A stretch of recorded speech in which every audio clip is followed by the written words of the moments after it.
बढ़िब पाला कलाकार भत्ता खोल पाला संस्कृतिर गवेषणा केन्द्र यही घोषणा करिसेंती मुख्यमंत्री मोहन माझी।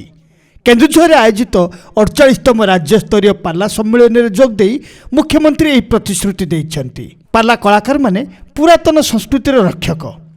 लोककला माध्यम पाला संस्कृति को बंचाई रखिछंती। यही कलाकार माने पाला संस्कृतिर गवेषणा मध्य जरूरी होई पड़िछि। सेहिथिपई केन्दुझर सदर महकुमार 60 लाख टंका व्यय पाला संघ कार्यालय प्रतिष्ठा करा जिवो। एने उड़िया भाषा साहित्य और संस्कृति विभाग को निर्देश दिया बोली मध्य एही सभारे कहिसेंती मुख्यमंत्री मोहन माझी।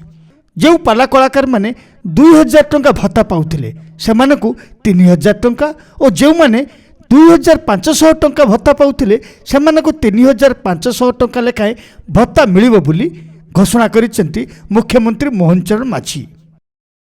पाला संघर कार्यालय करने आहरी गोटे बड़ धरण कार्यक्रम करने आम केन्दुझर सदर महकुमार या प्रयास आम जिला प्रशासन तरफ या अधिक उन्नति आने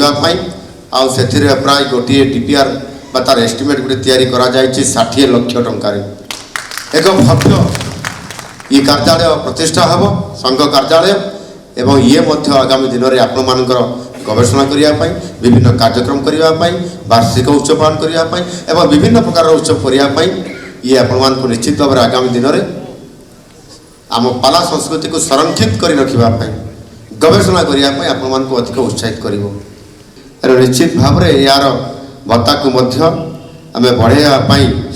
आम चिंता करुँची जो मैंने 2000 टंका पाँच से 3000 टंका एवं 2500 टंका जो मैंने पाँच से 3500 टंका को निश्चित भाव में वृद्धि करा जिवो। आज मुझे मंचर कहली खूब शीघ्र यहाँ मो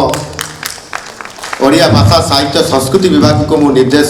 देवी से यार ऊपर विचार विमर्श करी आपण मानकर समस्त को जो प्रकार जो मैंने आज भत्ता कलाकार भत्ता आपण समस्ते पाँच आपण मैंने आगामी दिन में ये प्रकार व्यवस्था पाइबा द्वारा आउ टिके आम ये संस्कृति पाला संस्कृति को उज्जीवित कर रखिक आगे को जावाई आपण मैंने निश्चित भाव में आहरी अधिक आगे बढ़ काम करेंगे।